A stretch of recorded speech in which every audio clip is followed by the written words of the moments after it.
Hello students, how are you all? Today we will do an activity and we'll have lot of fun. The activity we will do today is look at the picture and match the correct letter for alphabet K to O. So let's start.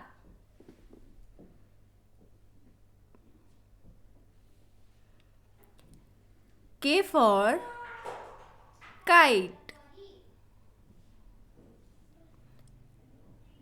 L for lion.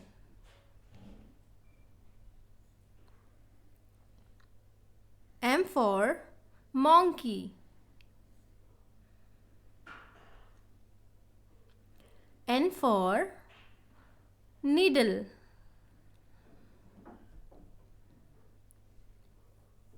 O for ostrich.